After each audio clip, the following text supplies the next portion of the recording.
Good morning students. अपना छठा chapter चल रहा था रासायनिक अभिक्रियाएं एवं उत्प्रेरक। तो उस दिन अपन ने एक टॉपिक स्टार्ट करा था ऑक्सीकरण और अपचयन अभिक्रियाएं। ये अंतिम अभिक्रियाओं का युग्म है जो आज समाप्त करने जा रहे हैं और आज ये चैप्टर भी समाप्त हो जाएगा। आप दोबारा जितने भी वीडियोज हैं इस चैप्टर के उनको घर पर देखेंगे, रिवाइज करेंगे, समझेंगे, क्योंकि उसके बाद में आपको होमवर्क मिलेगा। उस होमवर्क को आप तभी कर पाओगे जब आप उसको दोबारा से समझोगे।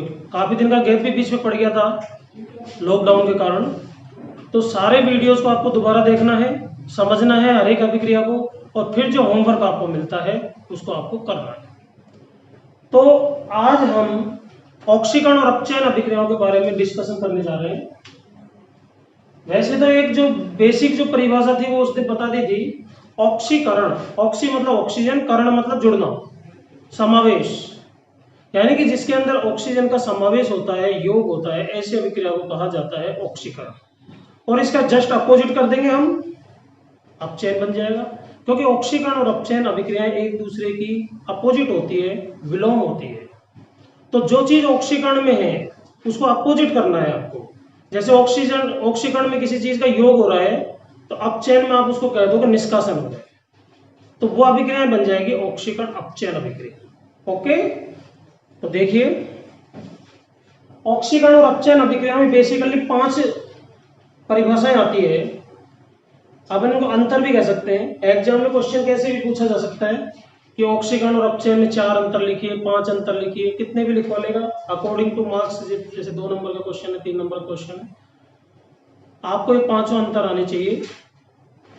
तो आज हम एक टेबल के द्वारा ही बताने जा रहे हैं कि ऑक्सीकरण और अपचयन अभिक्रिया में क्या अंतर है।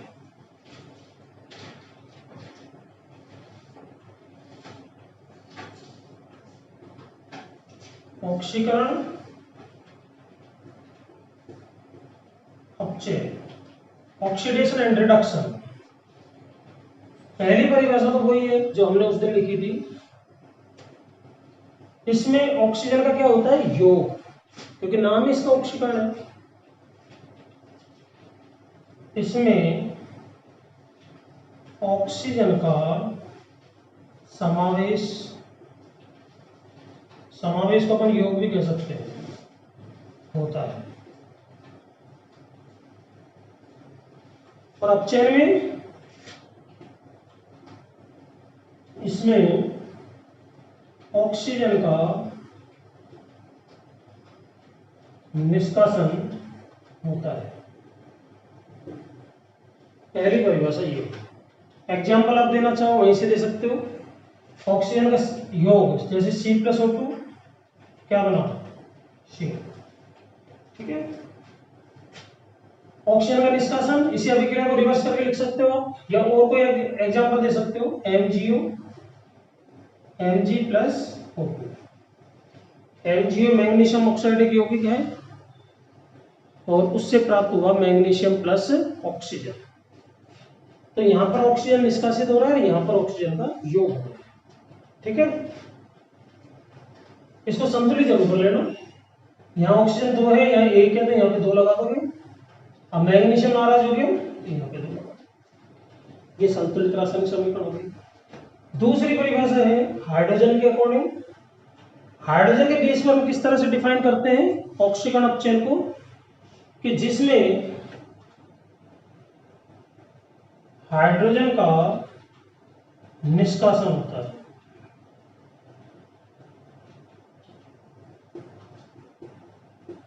अब इसमें निष्कासन तो उसमें अपोजिट कर दो, योग होता है। इसमें हाइड्रोजन का क्या होता है, योग। तो जिसमें हाइड्रोजन का योग होता है वो अभिक्रिया कहलाएगी कौन सी, अपचयन। फॉर एग्जांपल हाइड्रोजन का निष्कासन, जैसे हाइड्रोजन सल्फाइड, इससे बन जाएगा हाइड्रोजन और सल्फाइड। और दे सकते हो जैसे CH4, मेथेन का सूत्र है, आप सब जानते हो इस बात को। इसको जब हम 600 डिग्री सेल्सियस पर गर्म करेंगे, किसको, मेथेन को, CH4, तो C+H2, कार्बन प्लस हाइड्रोजन, यहाँ 4 है, यहाँ 2 है, तो यहाँ 2 लगा, ये बन जाएगा ऑक्सीकरण।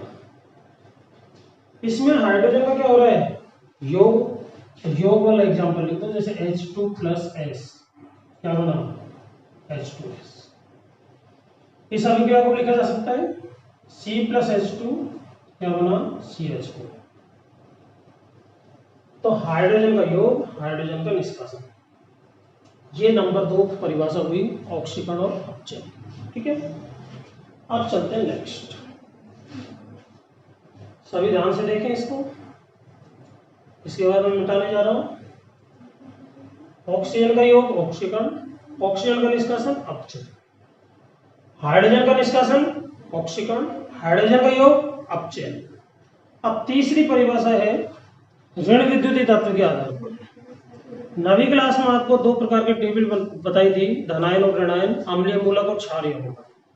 जितने भी धनावेश है, धनावेश में इलेक्ट्रॉन देने की क्षमता होती है और ऋणावेश में इलेक्ट्रॉन लेने की क्षमता होती है। तो धनायन जो होते हैं वो तो कहलाते हैं धन विद्युतीय तत्व, और ऋणायन जो होते हैं वो कहलाते हैं ऋण विद्युतीय तत्व। देखिए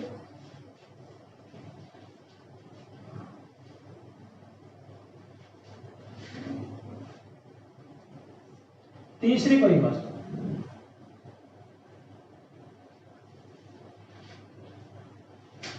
धन विद्युतीय तत्व के आधार पर तीसरी परिभाषा क्या हुई, इसमें धन विद्युतीय तत्व का क्या होता है, निष्कासन, और इसमें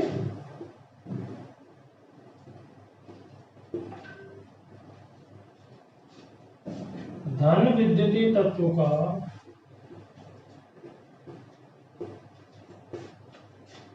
योग होता है।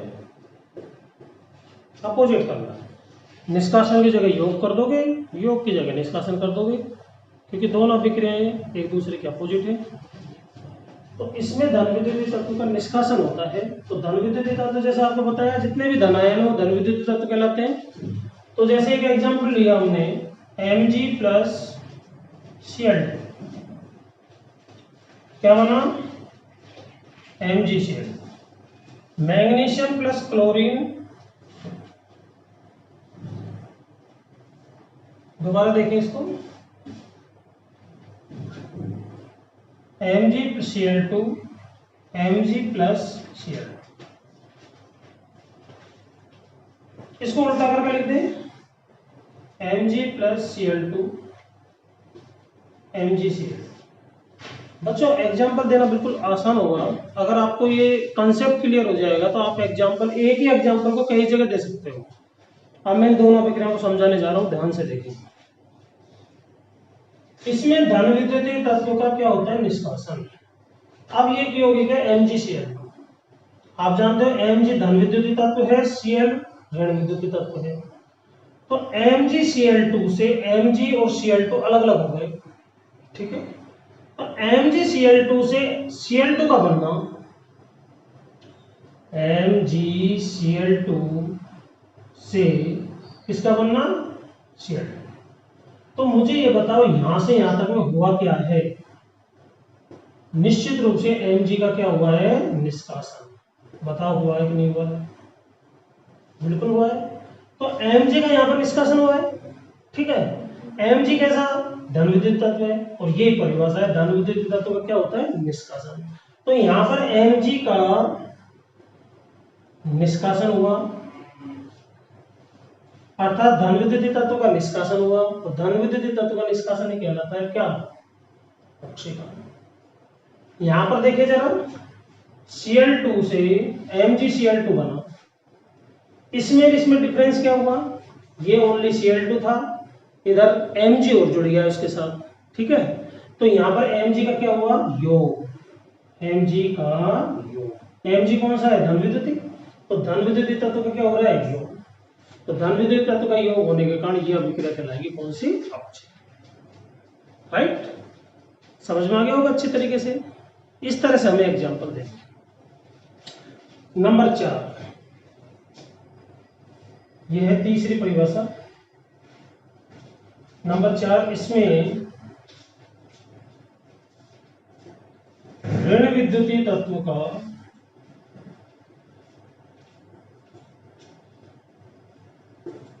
योग होता है। धन विद्युतीय तत्व का निष्कासन हुआ तो ऋण विद्युतीय तत्व का क्या होगा, योग। और इसमें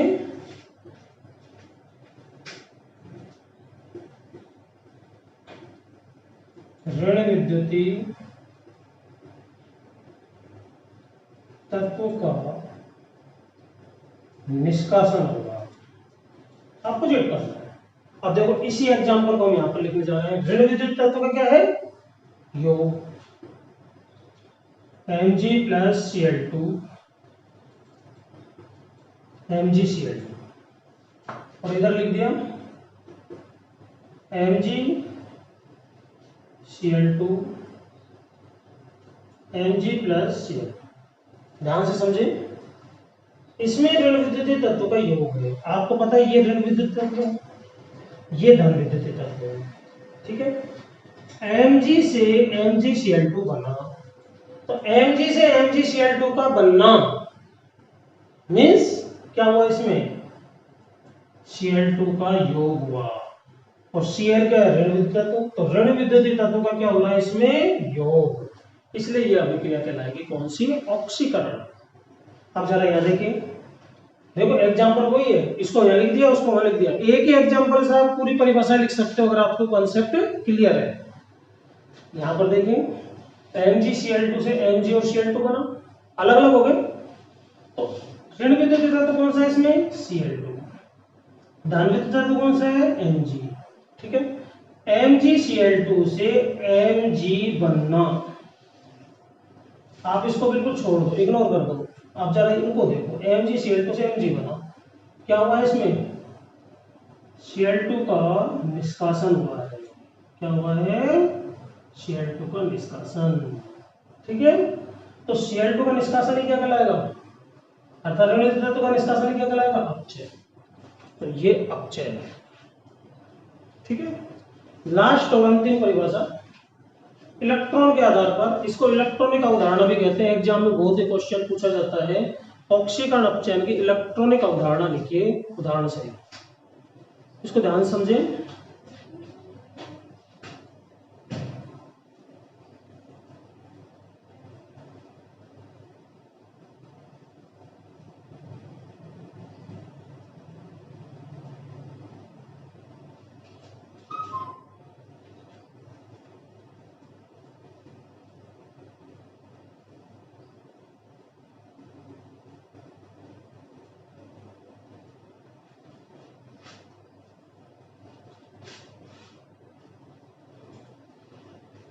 देखो पांचवी परिभाषा,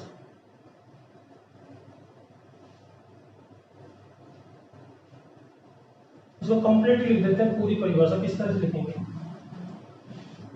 वह अभिक्रिया जिसमें कोई तत्व, परमाणु या आयन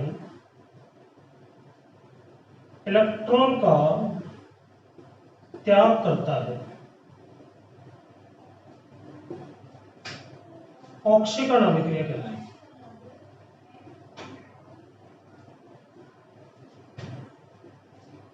ऑक्सीकरण अभिक्रिया कहलाती है, अर्थात जिसमें इलेक्ट्रॉन का क्या होता है, त्याग। जैसे आप जानते हो, बहुत बार एग्जाम्पल पढ़ चुके हैं सोडियम का। सोडियम आवर्त सारणी में आता है कितने नंबर पर, 11 नंबर पर। तो देखिए जरा, Na इलेक्ट्रॉन विन्यास 11 नंबर पर आता है, तो पहले कोष में 2 इलेक्ट्रॉन, दूसरे में 8 और तीसरे में 1। इलेक्ट्रॉन विन्यास हो गया 2 8 1।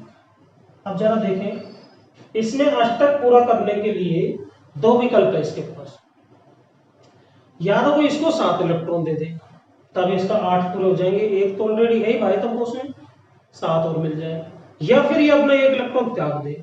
अब आपको पता है सिंपल कौन सी चीज है कि अपना 1 इलेक्ट्रॉन जो बाह्यतम कोष में उसको क्या कर दे, त्याग कर दे। ये बेस्ट तरीका है। ठीक है।